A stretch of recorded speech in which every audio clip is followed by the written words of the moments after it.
Hi, I'm Chris Sanagan, And I'm Jason Lapidus, and we are a group of seven comics. and you're listening to the True North Country Comics podcast.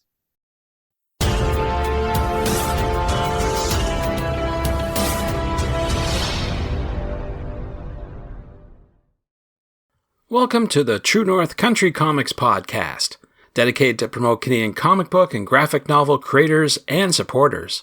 I'm John Swinimer. On this episode, I chat with Chris Sanagan and Jason Lapidus as they bring Group of Seven comics to Toronto Comicon 2024. This podcast is available on Apple Podcasts, Google Podcasts, and YouTube. Please like and subscribe to that video channel. Toronto Comicon is a spectacular 3-day sci-fi, horror, anime, gaming, and comic book event in Canada that attracts thousands of people to come to the Metro Toronto Convention Centre. Jason Lapidus is the artist of Group of Seven Comics. Prior to making comics, Jason taught art at the Royal Ontario Museum and served as a communication professor at George Brown College. Chris Sanagan is a writer of Group of Seven Comics. Non-comic book writing credits include articles for Ontario History, The American Archivist, Spacing Toronto, and the Guelph Mercury Tribune.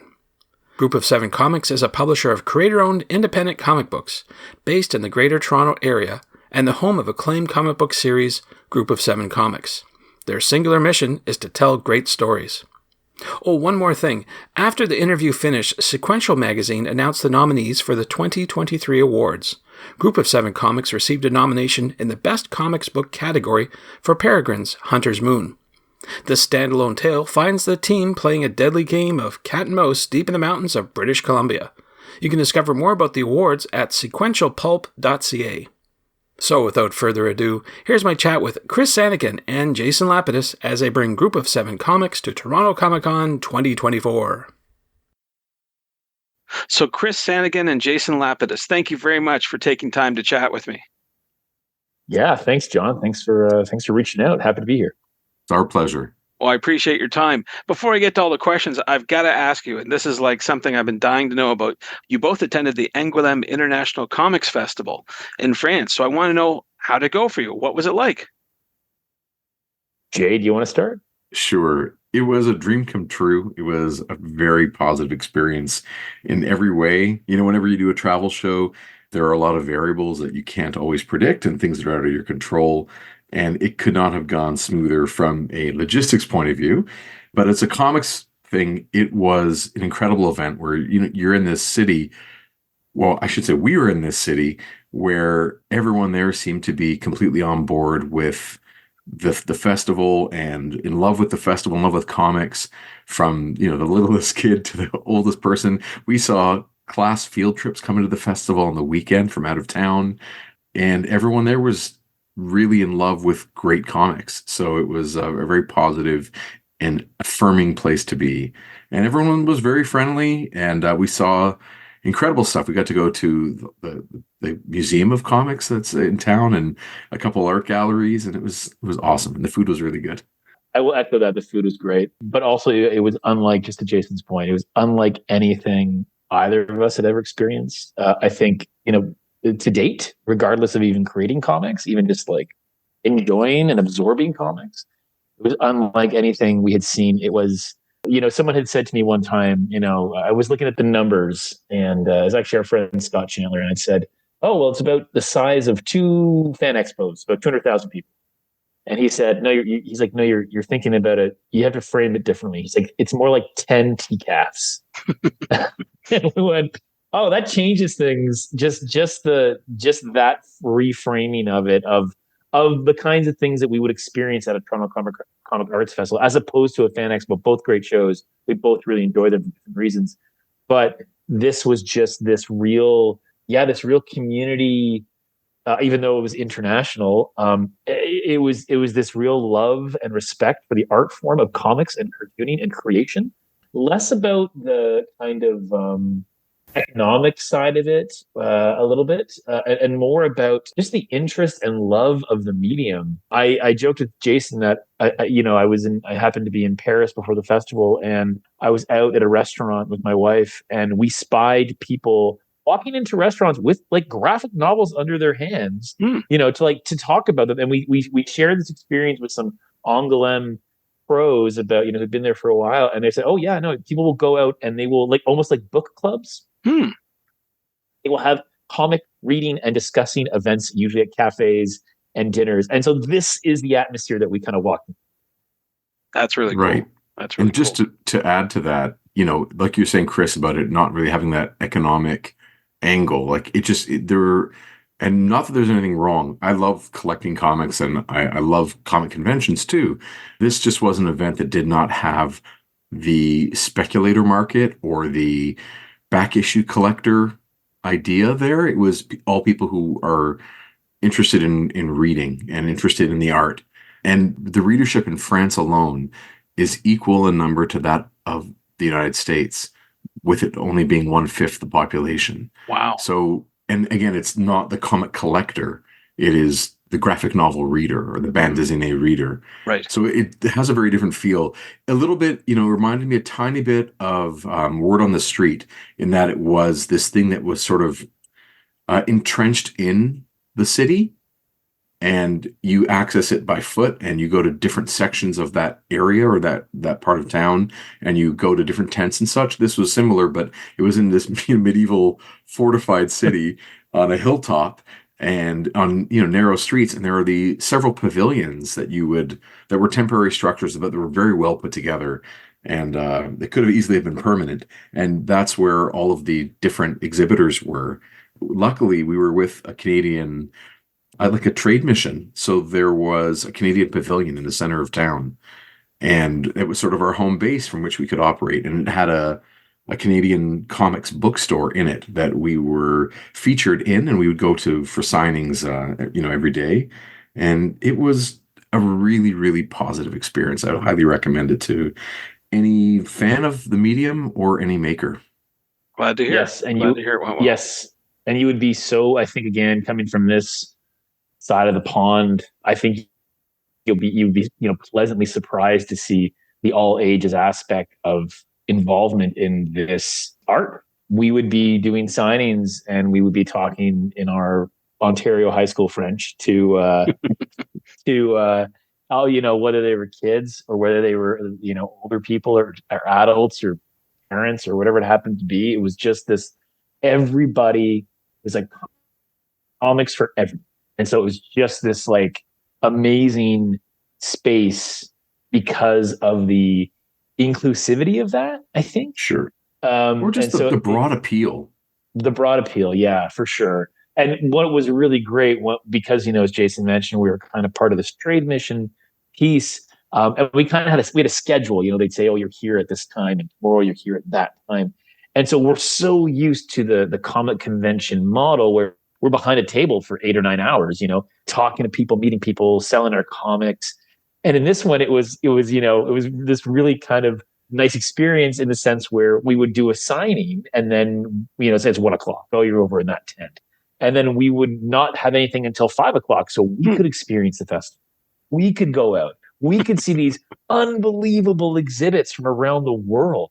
We could go to the Cartooning Museum and see original pages from Mouse, Jack Kirby, wow, and like all, and Mobius, and all these things. We got to do that as well. So I think that's another layer on top of it being a positive experience as a creator or in that retail space or whatever it happens to be. But also we got to participate in the festival just because of the position that we were in. And that was something that was just so special. We could go on and on. This could all be just. This is all about Angoulême, right? This full interview is about Angoulême, because that's what's going to happen. I wish it was, but we really have to talk about your upcoming show, Toronto Comicon 2024. So, yeah, but still in that context, what is it like? I know that the Angoulême experience is very unique and singular, but what is it about conventions that you like the most? Obviously, it's the people, meeting people that have a passion. It's engaging, and it reminds us of the part of ourselves that also has a passion for the form. And, it's just speaking for Chris for a sec, we're also fans of, pop culture. So all of the cosplay is so much fun to see, the different merchandise that's available. I'm a big action figure guy as well. So I love seeing everything that happens at the convention. I used to go before, we were making comics, and I wonder if I still would if I wasn't already there. But it's definitely part of the appeal is like I get to go too and hang out and talk to friends that are creators as well as regular readers and just people going by. We're not shy anymore. Or I should say I'm not shy anymore. So as people walk by, I'll shout out to them and give them props for their awesome costume or their T-shirt that I wish I had, or if they're flashing some Maple Leafs paraphernalia, I get all excited. So it's just so much fun to engage with everybody. Cool. Yeah, How about you, Chris? I agree with you for sure, Jason. I think that as much as again, like as much as we enjoyed that unique experience in Angoulême, one thing that we did talk about while we were there, and I think one reason why we're really excited about Toronto Comicon is we got some time with the public. There was a bit of a language barrier occasionally, so it was not always the easiest to interact. But we do thrive off. We do really find that enjoyable, and so I think we're both kind of chomping at the bit to get to Comic Con because we know that's going to be a massive part of our experience is just meeting people and talking to people. And just to your point, Jason, like the fan culture stuff, like it's kind of honestly, it really is best of both worlds to have these shows back to back because they are so diametrically different, right? But they speak to each of, we both have those loves in each of us, and so it speaks to different parts of the things that we love. And so like Jason and I will spend time at Comic-Con back at you done because we love it. 100% going to happen. You're not doing that on Angoulême, but you're doing something else. So it's just this. I think we're really excited for this coming show, just because we get to kind of tap into those other pieces that really fulfill us when it comes to being part of this comics kind of creation community. Great. Great. I got to add one more thing to the Angoulême part. Sorry, John. Sure, no problem. And it's a good Canadian part is we got to meet Canadian cartoonists and publishers from coast to coast to coast that we would not have otherwise had the opportunity to meet. So, usually in these Southern Ontario shows, you get to meet maybe one or two people from, especially toward the West and the Northwest. But at this show, there was someone representing almost every corner of the country. And that was really cool to be all away from home, but all together with a hugely diverse group of Canadians that all love comics. That was like a real amazing bonding experience. Good. Well, this is probably a moot question, but do you have one, maybe if you could pick one, favorite or memorable experience from a past convention or festival? Maybe a memorable person that you were dying to meet or something. You said you had one, Jason. I have infinite numbers. I have so many, but if there's one that's top of mind, you go first if you don't mind, and then I'll formulate. Sure, a really recent one. I seem to have at least one or two after every single convention, but a recent one from Fan Expo. And John, forgive me if I've told this story before because I don't always remember what the things I say. My memory's bad. I have no idea. In the middle of Fan Expo, middle of the day, I decided to go to the green room to get myself another cup of coffee. And as I got in there, there was only one person inside the green room. And it was Joe Quesada, former Marvel editor-in-chief, great artist. He's a super talented guy. And usually I would not get the opportunity to talk to him. And he was hard at work drawing away in someone's sketchbook, doing commission. So I didn't want to bother him. And I went and made the coffee. And, he knew I was there and he looked up and sort of nodded hello. And I could see that he had in one hand his pencil and the other hand his smartphone. And I looked over and he saw me looking at his phone, and he had on the phone a picture of Charlie Brown and Snoopy because he was using it as a reference for the sketch he was doing. Right. And he looked at me and he goes, "It's Charlie Brown. You got to get it right." And that's all. And I smiled and, laughed and that was the end of it.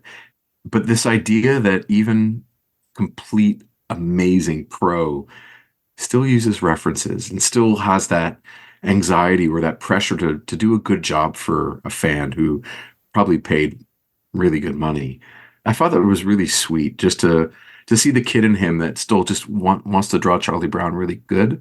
You know what I mean? Yeah. So cool. I found that was a really grounded and wholesome experience with someone that I'm probably never going to meet again. It was cool. There you go. How about you, Chris? Any one favorable moment? I mean, not just one for sure. Okay. So many, but I'm gonna go off board here, and I'm gonna suggest one from a moment that really spoke to me about why these shows speak to me, why I love them so much, and kind of their lasting, impact. I think is in the sense that so last year at Fan Expo, we were there in August in Toronto, and my son, who is now just turned 13, but was 12 at the time, he was just starting to get into a lot of fan culture and get into a little bit of cosplay. And so last year, John, I don't know if you're at Fan Expo, but the big hot cosplay, how every year is like hot cosplay, right? Mm-hmm. Oh yeah. Like what's big in the cultural zeitgeist? I remember a couple years ago, like Stranger Things, like everyone was wearing all that stuff. Anyway, last year, the anime One Piece was everyone was right. Just everyone was a pirate of something, and my son dressed up as his own. Cosplayed as his own version of a character or just his character, whatever was in his mind from if that person existed in the One Piece universe. He came to Fan Expo to hang out for a day. And while we were there, and he had purchased with his babysitting money, he had purchased like a One Piece like replica sword, like from one of those vendors that makes, beautiful product for cosplay. And he had this thing and he was actually behind our table and a couple of One Piece cosplayers walked by and he turned to me and said, that's the guy. I'm like, what are you talking about? He goes, that's the guy who's the sword, the character, the guy. And I'm like, go say hi to him. And so he and it was another cosplayer, but he walks out and then, and this other cosplayer was like, whoa, you got my sword, man, you look so cool. And like all these things. And this is an adult, right? And my kid who's 12 is just like, the affirmation, the community, the positivity, the fandom, all of that. He glowed after that there was another person, an adult, who, had been enjoying the same fandom as he was, kind of was doing it on another level. The guy had a full cosplay outfit for that character, but kind of, legitimized my son's experience to him for that respect. And that was something that he was just on cloud nine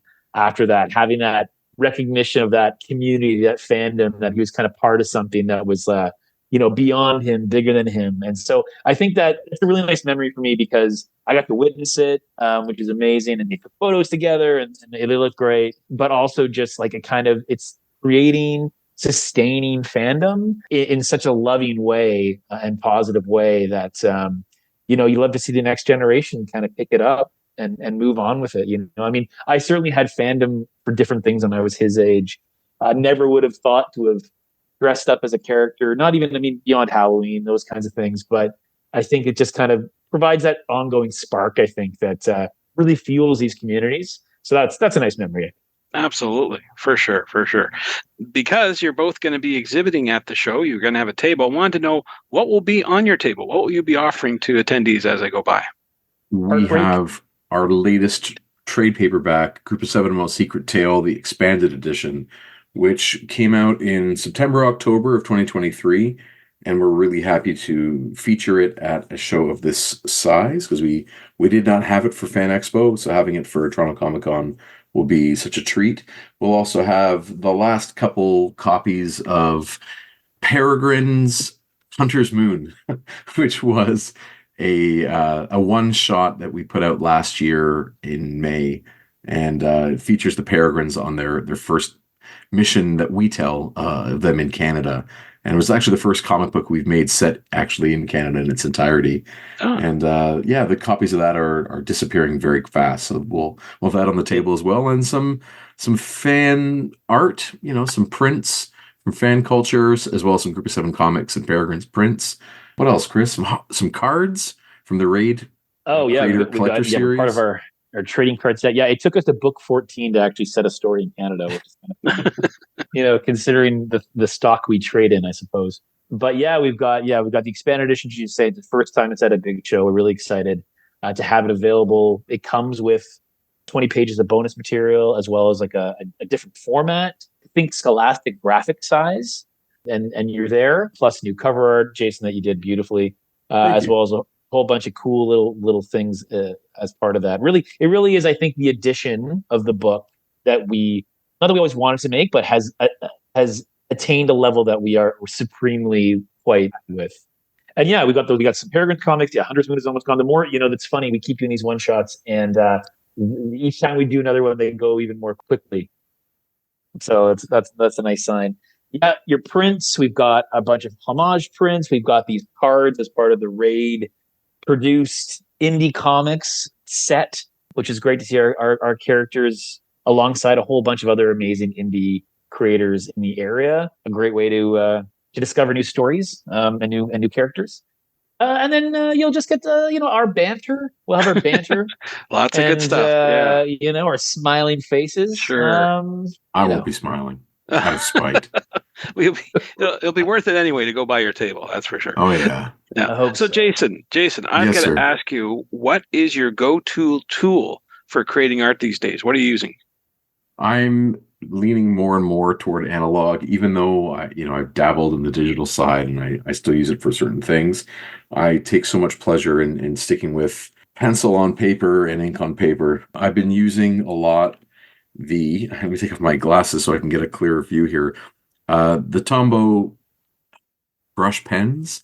There's a pair of those that are readily available just with every art store as well as Amazon. So I use a lot of Tombow brush pen action, and I use a Pentel brush pen as well a lot for my inking, and then any old graphite to do the underdrawing. But yeah, that's mostly what I'll be using is brush pen. Okay. Good stuff. Now, because both of you have been in the comic book field for some time, you're professionals. So let's imagine that someone comes up to your table at Toronto Comicon and says, I'm making my first comic book. What would you give them for advice? And maybe, Chris, I'll ask you first. We've had this conversation many times with people across the tables. And one thing that I like to always go back to, and actually connect this back to the original thing we spoke of at Angoulême, we did meet a whole bunch of fine art students from a Savannah School of Fine Arts, I think, Jason. Wow. And they were the name of the school, but they were in a sequential art program. They were on a field trip. They were on like a field trip. They did like a semester in France, and we met their professor. Anyway, all to say, and we had this conversation. One thing I always say, at least the advice that I like to give, is that there is, regardless of how out there or how unique or how niche you think your idea is, there is an audience for it. The only thing that doing this for 7 years now publicly has taught me is that there is an audience for everything and anything under the sun. So don't think that your idea is something that is either too niche or too obscure or too strange, whatever it happens to be. And now maybe all those things. However, there's an audience out there for it. So just know that, once you start getting things out there, and that's they're tied to that other piece of advice, get stuff out there. You'll find that audience, and they will be yours. Great. How about you, Jason? What would your advice be? My advice stems mostly from the prompt you gave, which you said the person was saying that they're making it, as opposed to the person who says, I want to make it. And I have much more patience and passion for the person that says, I am making, instead of the person who says, I want to make. Because the person who says, I want to make always finds excuses as to why they're not making. But the person that says they are making, it's, of course, keep going and get it done. And that done is better than perfect. And that they're going to learn so much more from the process of getting it from, just before that last step to getting it over the finish line. It's a Herculean feat to complete that project, and the growth that happens and the empowerment that happens in that step is massive and really, really positive. So it's just to go and take that big step of getting the project finished. And then, of course, start the next one. Keep going and keep going. And that's the best way to learn to make comics, is by making them, and to, get those bad pages out of your system by making more. Great advice, for sure. Thank you very much for both of you for saying that. Now, Pleasure. With all that you've got on the go and down the road, I'm wondering where you recommend that people go online to find out about your current and your future projects. Maybe, Chris, do you have a website or anything? Absolutely. You can hit our website up at www.groupofsevencomics.ca. That's the number 7, groupofsevencomics.ca. And there you will find information about where we're going to be. You can order our books, both physical and digital copies. We share all kinds of updates as well. You can sign up for email updates. You provide those. That'll be the website. And then also on our socials. We're at Group of 7 Comics on all the socials. Primarily, I think Instagram is our largest avenue at the moment, but also YouTube, Facebook, X, and also TikTok. And I only laugh quietly about TikTok because I still don't quite understand it as much as the other platforms. But you know what? Here's a really good learning lesson. We did a school class presentation a couple years back to some high students, and one of them got in touch after it. I think you should go on TikTok. That's where all my friends and I are, and I think showing how to make comics or your comics is a cool thing to show on TikTok. And we hadn't even thought about it. And we did. And like there is an audience there. We post occasionally to it. But I mean, there you go. Like we didn't even think about that. We hadn't learned about that. And then suddenly we took, the advice of a 16-year-old and went for it. So again, we're still learning too, I think is what it comes down to, right? John, can I tell you one more Angoulême story? Sure, please. So for whatever reason, so the festival had a Canadian bent. So the festival had it had a focus on Canadian comics and therefore Canadian culture as part of one of the themes of the show. And so Canada was at the center of the whole city with this pavilion. And to add to this this flavor, they decided to bring in a food truck and try and get, some Canadian delicacies or something. So this French cook who runs this food truck decided to tackle poutine. And he he had to get cheese curds from Quebec because the French ones weren't, gummy enough or whatever. Okay. And so there we were in the center of this, beautiful white stone city at a food truck eating poutine. It was so weird. And the guy we joked with him and we told him that we were the official inspectors of poutine. And he knew we said it in French. In French. Oh. So he knew we were joking. Yeah, we said nous sommes les inspecteurs officiels du poutine du Québec du Canada. Du Canada. And so he was having a laugh, and so we made a point of, giving him the big Canadian thumbs up that we enjoyed it a lot. But it was so funny being, we traveled all these kilometers to experience this foreign event, and here we are kind of hanging out together, drinking a Coke and eating poutine in the middle of the city. Yeah. It was really fun. It was, and the when we got back to the tent, there was a fairly large contingent of Quebecois cartoonists who were part of this, and they were just like, "We heard you had the poutine. How was it?" They were like, they needed to know. Yeah, they needed to know. So it was wonderful. I will say too. I mean, I know it's not really an interview, but like it was like I was thinking about this after Jason. You were saying it was like comic summer camp. Yes. Where we all went, you're all brought together. You don't really know if you're going to get along. You're not quite sure what the dynamics are. But you're kind of stuck together for 5 days. At the end of the 5 or 6 days, it was sad to see everyone go. It's like, well, I guess I'll see you next summer at summer comics camp in Angoulême or whatever it is. But it was sad, like, to depart. Everyone had grown so close, kind of like by necessity, but also by like people were just getting along. Like it was a great group. Yeah, it was really sweet. Glad you had a good time. There you go. Well, we'll have a good time in not too distant future at Toronto Comicon. So I look forward to seeing you there for sure. Yeah, I was gonna say we're gonna see you there. Awesome. Absolutely, I'll be there Saturday. That will be my plan. All right, we'll see you there, John. Okie dokie. Well, thanks again for your time. Thanks for the call. I'll talk to you later. Thanks. Cheers. Bye. Thanks to Chris and Jason for the chat. You can discover more about Group of 7 Comics at groupof7comics.ca, on social networks at Group of 7 Comics. And that's the number 7. And thanks to you for listening to the True North Country Comics podcast. If you haven't done so already, please subscribe to and like this podcast on Apple Podcasts. And remember to check out the TrueNorthCountryComics.com website. True North Country Comics is now on YouTube. Please like and subscribe to that video channel and hit the notification button. You can follow along at True North Country Comics on most social media sites. Remember to send your feedback to John at TrueNorthCountryComics.com. Thanks for listening, and come back soon for another episode. Bye for now. True North Country Comics Podcast is copyright True North Country Comics, copyright 2024.